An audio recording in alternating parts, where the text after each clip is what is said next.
व्यता के साथ संपन्न। शिक्षा के साथ संस्कार और राष्ट्र निर्माण हमारी प्राथमिकता। राव बहादुर सिंह।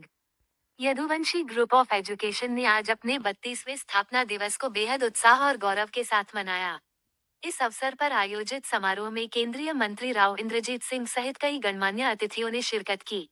चेयरमैन का संबोधन मुख्य बिंदु।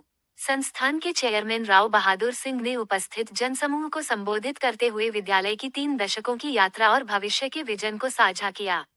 32 वर्षों का गौरवशाली सफर। उन्होंने कहा कि पिछले 32 वर्षों में यदुवंशी स्कूल ने केवल किताबी शिक्षा ही नहीं, बल्कि संस्कार, अनुशासन और राष्ट्र निर्माण को अपनी मूल प्राथमिकता बनाया है। यदुराइज योजना, मेधावी छात्रों के भविष्य को नई उड़ान देने के लिए चेयरमैन ने यदुराइज योजना पर जोर दिया, जिसके माध्यम से प्रतिभावान विद्यार्थियों को आगे बढ़ने के विशेष अवसर और मंच प्रदान किए जा रहे हैं। आत्मनिर्भर भारत का संकल्प। राव बहादुर सिंह ने स्पष्ट किया कि स्कूल का मुख्य लक्ष्य देश को ऐसे नागरिक देना है जो न केवल शिक्षित हों, बल्कि संस्कारी और आत्मनिर्भर भी हों। कार्यक्रम के दौरान उन्होंने मुख्य अतिथि राव इंद्रजीत सिंह, सभी अभिभावकों, शिक्षकों और विद्यार्थियों का हृदय से धन्यवाद किया। उन्होंने कहा कि अभिभावकों का विश्वास ही इस संस्थान की असली ताकत है। हमारा उद्देश्य केवल करियर बनाना नहीं, बल्कि अच्छे इंसान और देशभक्त नागरिक तैयार करना है। राव बहादुर सिंह। इस पर मुझे बेहद गर्व महसूस हो रहा है। बीते 32 वर्षों में हमने शिक्षा के साथ साथ संस्कार, अनुशासन और राष्ट्र निर्माण को प्राथमिकता दी है। यदुराइज योजना के माध्यम से हम मेधावी विद्यार्थियों को आगे बढ़ने का अवसर दे रहे हैं। केंद्रीय मंत्री राव इंद्रजीत सिंह सहित सभी अतिथियों, अभिभावकों और विद्यार्थियों का मैं हृदय से धन्यवाद करता हूँ। हमारा लक्ष्य है कि यदुवंशी स्कूल देश को अच्छे, संस्कारी और आत्मनिर्भर नागरिक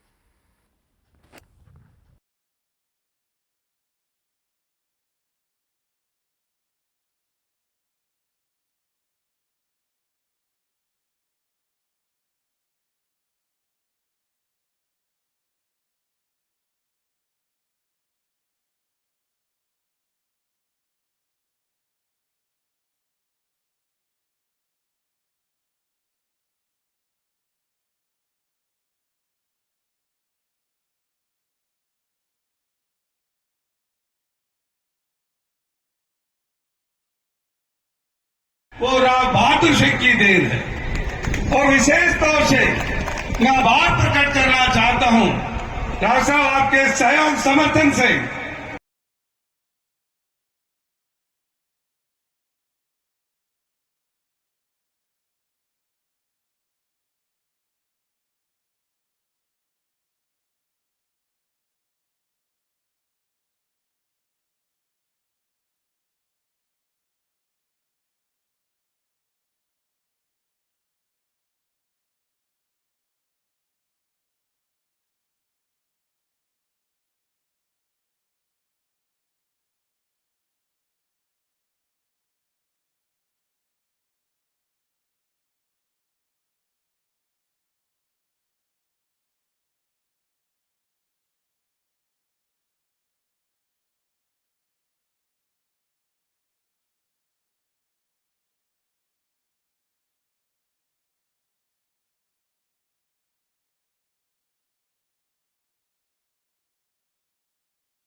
हम 1 तारीख से तैयारी कर रहे हैं। आपको स्कूल में पढ़ते हुए कितना टाइम हो गया? मैं यहाँ 7th क्लास से पढ़ रही हूँ। अभी मैं यहाँ पे कॉलेज B.Ed कर रही हूँ। पर कैसा लगता है स्कूल में? कैसा बहुत टीचरों का व्यवहार रहता है? बहुत अच्छा व्यवहार है। टीचर्स भी सारे फ्रेंडली है। नेचर भी उनका बहुत अच्छा है। आपका नाम क्या है? मेरा नाम पूजा यादव है। किस गाने पे डांस कर रहे हैं? हम कर रहे हैं राजस्थानी सॉन्ग लहरिया। स्कूल में पढ़ते हैं, स्कूल में कैसा लगता है, कैसा व्यवहार रहता है, कैसे बच्चों को आगे बढ़ाने की प्रेरणा दी जाए? मैं यहाँ से B.Ed कर रही हूँ। B.Ed की छात्रा हूँ। यहाँ का स्टाफ बहुत अच्छा है। माहौल बहुत अच्छा है यहाँ पे। आपका नाम क्या है? नीलम शर्मा। आज स्कूल को 32 साल पूरे होने जा रहे हैं, तो क्या मेरा नाम नीलम शर्मा है और मैं यहाँ से B.Ed कर रही हूँ और हमारी तैयारी एक तारीख से चल रही है और अभी हम राजस्थानी सॉन्ग पे डांस करने वाले हैं, जो लहरिया और गोरी नाच रहे, दो सॉन्ग मिक्स हैं। स्टाफ भी बहुत अच्छा है, बहुत अच्छा है यहाँ पे। 32वां स्थापना दिवस बस मनाया जा रहा है? हाँ। कैसे मनाया जा रहा है यहाँ पे? बहुत धूमधाम से मनाया जा रहा है। बहुत अच्छी तैयारियां चल रही है। बहुत अच्छा लग रहा है हम सबको। और उसके अंदर बाबू सिंह का भी नाम शामिल करता हूं। हमारे ओम प्रकाश जी 3 बार MLA रह चुके, सीताराम जी, कंवर सिंह जी और श्रवण कुमार जी जो आए हैं, इन्होंने और मैंने पहला इलेक्शन तकरीबन एक ही टाइम पे लड़ा था। मैं 77 में लड़ा था पहला इलेक्शन और आप शायद 80 में लड़े। अरसा हो गया। इलेक्शन लड़ते लड़ते, हार जीत देखते देखते, सरकारें बदलती देखते देखते एक अरसा हो गया। और उस अरसे का मैं एक जिक्र करना चाहता हूं, क्योंकि नौजवान पीढ़ी आज के दिन शायद इतिहास से वंचित है। कम से कम इस दक्षिणी हरियाणा के इतिहास से तो वंचित है ही। श्रवण कुमार जी आप कह रहे थे, कंवर सिंह जी ने जवाब भी आपको अच्छा दिया है कि हमारी जब विशाल हरियाणा पार्टी हुआ करती थी, हमारा मन यह था कि हम पंजाब से अगर अलग होते हैं, विशाल हरियाणा बनाते हैं, तो दिल्ली को अपनी राजधानी बनाएंगे और अलवर जैसे क्षेत्र को विशाल हरियाणा के अंदर शामिल करेंगे। भरतपुर को शामिल करेंगे, मेरठ को शामिल करेंगे और ये दिल्ली के इर्द गिर्द का एरिया जिसने 1857 के अंदर अंग्रेजों के साथ लोहा लिया था, छत्तीस बिरादरी ने जब अंग्रेजों के साथ लोहा लिया था, वो एरिया संगठित हो, ये मंशा। और जो आज नई पार्टियां बनी, हरियाणा के अंदर राज भी किया, उस टाइम के ऊपर उनका इक्का दुक्का MLA हुआ करता था। जब 81 की असेंबली के अंदर विशाल हरियाणा पार्टी के 16 मेंबर हुआ करते थे। जो बूढ़े आदमी यहां बैठे हुए उनको शायद याद होगा। और आज मैं सुन रहा था, नारे लग रहे थे, जगह जगह पे भी लगते हैं, प्रेस वाले भी कई साथी बैठे गए। राजा राव इंद्रजीत सिंह, हमारा राजघराना तो 1857 के अंदर छिन गया था, जब अंग्रेजों के साथ लड़ाई लड़ी थी। अगर आज कोई हमारे को राजा कहता है, तो लोगों ने मुझे 6 बार जिताया है, 4 बार MLA जिताया और 6 बार लोकसभा में जिताया। लोगों के मन के ऊपर अगर मेरी चलती है, इसलिए शायद पत्रकार बंधु मेरे को राजा कह देते। लेकिन इसमें कोई दो राय नहीं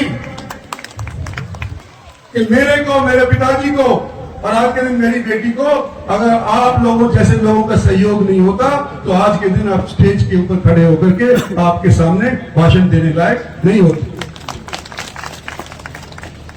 और क्योंकि मेरा लंबा अरसा हो गया है, नई पीढ़ी को बताना चाहता हूं कि जब 77 के अंदर पहले मैं इलेक्शन लड़ा, एक कनीना नाम का हल्का हुआ करता था। यहाँ पे बैठे हुए 2-4 आदमी आए हुए थे।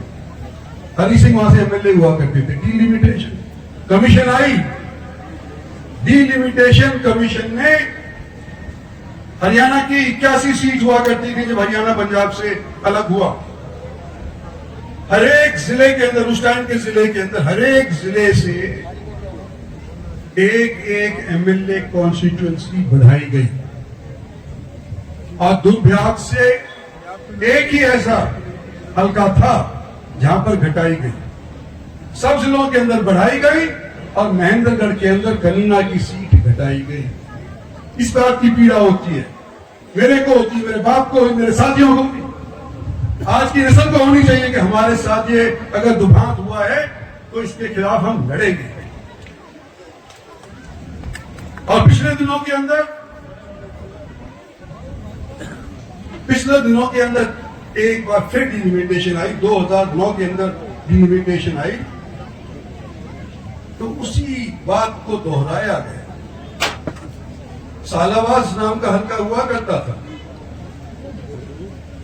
हमारे गांव की एक महिला वहां से एमएलए 2 बार रह चुकी थी और इस डिलिमिटेशन के अंदर बाउंड्रीज इधर से उधर कर दी। चलो संख्या के ऊपर आप कर दो, लेकिन एक सीट अगर कहीं घटाई गई हरियाणा के अंदर तो सिर्फ सालावास के अंदर घटाई। हम जब यूं कहते हैं कि हमारे इस क्षेत्र के साथ दुभात होती है,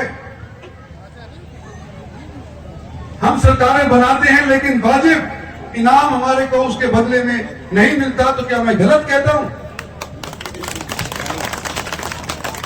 और लोग यूं कहते हैं कि इंद्रजीत सिंह अगर चीफ मिनिस्टर से नहीं लड़ता तो हमारे फीत लग जाती, हम चेयरमैन बन जाते, हम शायद मिनिस्टर बन जाते। अरे मैं यूं कहता हूं कि अगर हम पार्टी किसी का साथ नहीं देते तो ये पार्टी सत्तासीन नहीं होती। तुम कहां के तुम हो? हरियाणा के बब्बर शेर की, हरियाणा के बब्बर शेर की। और याद रखो आज अहीरवाल की तरफ से अहीर रेजिमेंट की बात होती है कि मैंने निजामलाल लड़ाई लड़ी जब घुसपैठ के कश्मीर के ऊपर काबिज करने आए थे, गार्ड्स की तरफ से हमारे लोग जाकर के वहां पर छाती सीन तान करके खड़े हो गए थे। लेकिन क्योंकि 1857 में हमने और आपके पूर्वजों ने अंग्रेजों के खिलाफ लोहा लिया था, इसलिए अहीर रेजिमेंट नहीं बनाई।